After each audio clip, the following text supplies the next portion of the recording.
दोस्तों, हमारा भारत देश बहुत सारे रहस्यों से भरा पड़ा हुआ है और उससे ज्यादा यहाँ के सदियों पुराने रहस्यमयी मंदिर, ये मंदिर अपने अंदर बहुत सारे रहस्य छुपाए हुए हैं। हिंदू धर्म में 4 धामों का बहुत महत्वपूर्ण स्थान है। उन्हीं 4 धामों में एक धाम है जगन्नाथपुरी धाम, जो कि उड़ीसा राज्य के समुद्री तट पर बसा हुआ है। यह भगवान विष्णु के 8वें अवतार श्री कृष्ण को समर्पित है।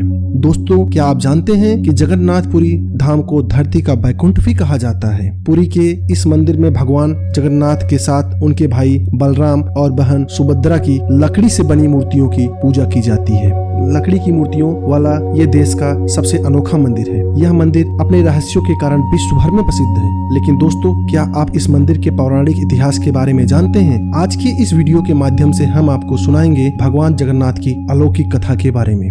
स्कंद पुराण में जगन्नाथपुरी धाम का भौगोलिक वर्णन मिलता है। स्कंद पुराण के अनुसार जगन्नाथपुरी एक दक्षिणवर्ती शंख की तरह है। यह 16 किलोमीटर क्षेत्र में फैला हुआ है। माना जाता है कि इसका लगभग 6 किलोमीटर क्षेत्र बंगाल की खाड़ी में डूब चुका है। दोस्तों, जैसा कि आप जानते हैं कि हिंदू धर्म में 4 धाम हैं, जिनका नाम बद्रीनाथ, द्वारका, रामेश्वरम और पुरी है। मान्यता यह है कि भगवान विष्णु जब चारों धाम पर बसे तो सबसे पहले बद्रीनाथ गए और वहां उन्होंने स्नान किया। इसके बाद वो गुजरात के द्वारका गए, वहां पे उन्होंने कपड़े बदले। द्वारका के बाद वो उड़ीसा के पुरी में उन्होंने भोजन किया। अंत में तमिलनाडु के रामेश्वरम में विश्राम किया।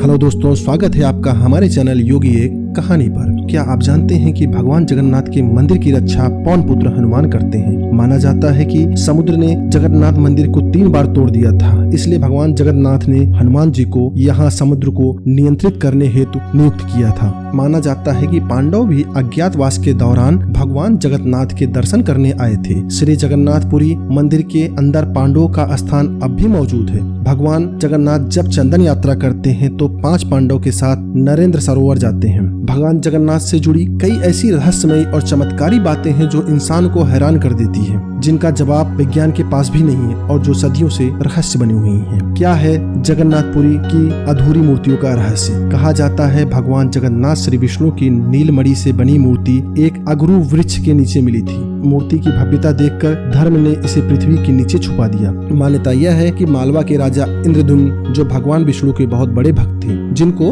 भगवान विष्णु ने सपने में दर्शन दिया और कहा, हे राजन, आप पुरी के समुद्री तट पर जाइए, वहाँ आपको एक लकड़ी का लट्ठा मिलेगा और उसी लकड़ी से एक मूर्ति का निर्माण कराओ। जब राजा इंद्रद्युम्न समुद्र के तट पर पहुँचे तो उन्हें एक लकड़ी का लट्ठा मिला। अब राजा सोच में पड़ गए कि भगवान की मूर्ति किससे निर्माण कराया जाए। कहा जाता है कि मूर्ति निर्माण के लिए भगवान विष्णु और श्री विश्वकर्मा स्वयं वृद्ध मूर्तिकार के रूप में धरती पर प्रकट हुए और उन्होंने कहा वे 1 महीने के अंदर मूर्तियों का निर्माण कर देंगे। लेकिन इस मूर्ति को बनाने की एक शर्त है कि मूर्ति बनाने का काम एक बंद कमरे में करेंगे और 1 महीने तक कोई भी इस कमरे में प्रवेश नहीं करेगा, न कोई ताक झाक करेगा, चाहे वह राजा ही क्यों न हो। कहा जाता है कि महीने के आखिरी दिन कमरे में से कई दिन तक कोई आवाज नहीं आ रही थी, तो राजा से रहा न गया और अंदर झाँक कर देखने लगे। लेकिन तभी वृद्ध मूर्तिकार दरवाजा खोलकर बाहर आ गए और राजा को बताया कि मूर्तियां अभी अधूरी हैं, अभी मूर्तियों के हाथ अभी नहीं बने हैं। राजा को अपने कृत्य पर बहुत पश्चाताप हुआ और वृद्ध से माफी भी मांगी, लेकिन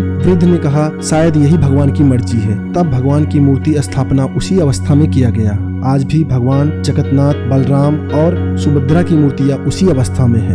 भगवान की मूर्तियों का होता है पुनर्निर्माण। जगन्नाथ भगवान और उनके भाई बहनों की मूर्ति न किसी पत्थर से बनी है, न मिट्टी से बनी है, बल्कि यह एक चंदन की लकड़ी से बनी हुई है। हर 12 साल में भगवान जगन्नाथ, बलराम और सुभद्रा की लकड़ी की मूर्तियों का पुनर्निर्माण किया जाता है और उन्हें पहले की मूर्तियों की जगह बदल दिया जाता है। नई मूर्तियों के बनाने के बावजूद उनका आकार, रंग, लंबाई, चौड़ाई सब कुछ पुराने जैसा ही रहता है, कुछ भी नहीं बदलता। ब्रह्म पदार्थ का रहस्य। जब भगवान जगन्नाथ की पुरानी मूर्ति जो नई मूर्ति से बदली जाती है, उसमें एक चीज वैसी की वैसी रहती है, वह है ब्रह्म पदार्थ। इस ब्रह्म पदार्थ को पुरानी मूर्ति से निकालकर नई मूर्ति में डाला जाता है। आखिर क्या है यह ब्रह्म पदार्थ? भगवान जगन्नाथ मंदिर से जुड़ी एक मान्यता है, जब भगवान श्री कृष्ण ने अपना देह त्याग किया था और उनका अंतिम संस्कार किया गया तो शरीर के एक हिस्से को छोड़कर पूरे देह पंच तत्व में विलीन हो गई। मान्यता यह है कि भगवान कृष्ण का हृदय एक जिंदा इंसान की तरह धड़कता रहा। कहते हैं कि वह हृदय आज भी सुरक्षित है और भगवान जगन्नाथ की लकड़ी की मूर्ति के अंदर है। ब्रह्म पदार्थ को लेकर यह मान्यता है कि अगर इसे किसी ने देख लिया तो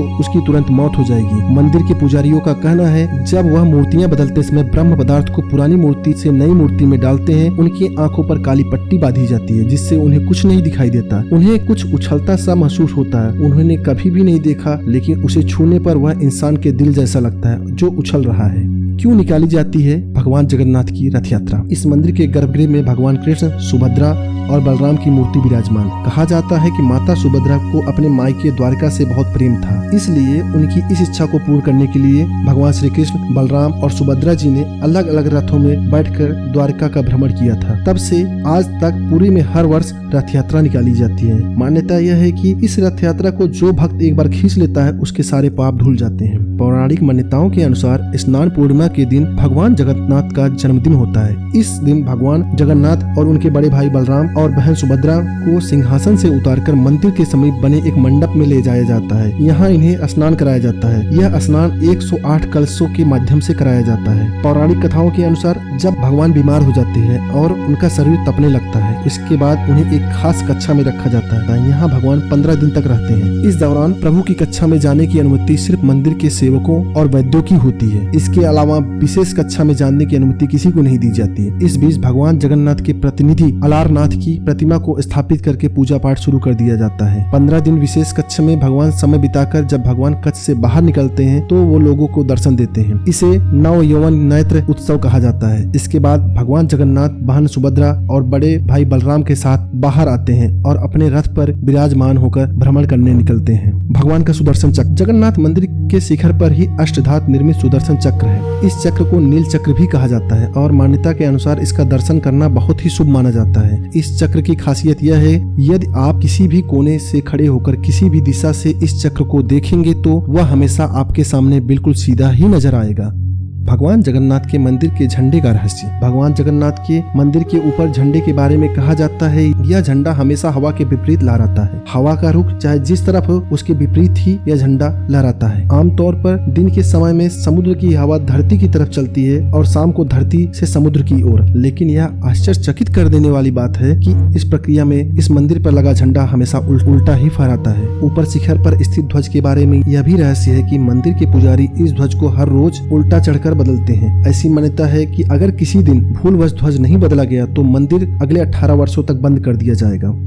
जगन्नाथ मंदिर की रसोई और प्रसाद का रहस्य। माना जाता है कि जगन्नाथ मंदिर की रसोई पूरी दुनिया की सबसे बड़ी रसोई है। इस मंदिर में एक साथ 500 के करीब रसोइये और 300 के आसपास सहयोगी काम करते हैं। इस मंदिर से जुड़ा एक रहस्य यह भी है कि यहाँ चाहे कितने भी भक्त आ जाएं, कभी भी प्रसाद कम नहीं पड़ा। लेकिन जैसे ही मंदिर का गेट बंद करने का वक्त आता है, प्रसाद अपने आप खत्म हो जाता है। कहा जाता है कि इस मंदिर के अंदर भले कुछ हजार लोगों के लिए प्रसाद बनाया गया हो, लेकिन उस प्रसाद को लाखों लोग को आप खिला सकते हैं। यहाँ प्रसाद पकाने के लिए मिट्टी के बर्तनों के साथ लकड़ी के चूल्हों का उपयोग किया जाता है। प्रसाद 7 बर्तनों में बनाया जाता है। 7 बर्तनों को एक के ऊपर एक करके रखा जाता है। सबसे हैरानी की बात यह है कि जो बर्तन सबसे ऊपर यानी 7वें नंबर का बर्तन होता है, उसमें सबसे पहले प्रसाद बनकर तैयार होता है। इसके बाद 6वें नंबर, 5वें नंबर, 4थे नंबर, 3रे नंबर, 2रे नंबर और पहले यानी सबसे नीचे बर्तन का प्रसाद तैयार होता है। सिंह द्वार का रहस्य। इस मंदिर में एक सिंह द्वार है। कहा जाता है जब तक आपका कदम सिंह द्वार के अंदर नहीं जाता तब तक समुद्र की लहरें आपको सुनाई देती हैं, लेकिन जैसे ही आपका कदम सिंह द्वार के अंदर जाता, लहरों की आवाज सुनाई देना अचानक से बंद हो जाता है। इसी तरह सिंह द्वार के वापसी में जैसे ही आपका पहला कदम बाहर निकलता है, समंदर की लहरों की आवाज फिर से आने लगती है। इस मंदिर के बाहर स्वर्ग द्वार है जहाँ पर मोक्ष प्राप्ति के लिए 100 जलाए जाते हैं। लेकिन जब आप मंदिर से बाहर निकलेंगे तभी आपको लाशों के जलने की गंध महसूस होगी। मंदिर के ऊपर नहीं उड़ते हैं पक्षी। हमारे भारत देश में आमतौर पर किसी भी मंदिर या बड़ी इमारत पर पक्षियों को बैठे हुए देखा जाता है, लेकिन जगन्नाथ मंदिर के ऊपर से कभी किसी पक्षी को उड़ते हुए नहीं देखा गया। आज तक कोई भी पक्षी मंदिर के परिसर में बैठे हुए नहीं दिखाई देता। यही वजह है कि मंदिर के ऊपर से हवाई जहाज उड़ने की मनाही है। जगन्नाथ मंदिर के शिखर की कभी परछाई क्यों नहीं बनती? भगवान जगन्नाथ मंदिर की ऊंचाई 214 फीट है। जैसा कि आपको मालूम है, विश्व में जितनी सारी वस्तुएं हैं सबकी एक परछाई बनती है, चाहे वह मनुष्य हो या कोई वस्तु हो। लेकिन इस मंदिर में यह विज्ञान फेल हो जाता है। इस मंदिर के ऊपरी हिस्से के शिखर की छाया हमेशा अदृश्य रहती है। शिखर की कोई भी छाया कभी नहीं दिखाई देती।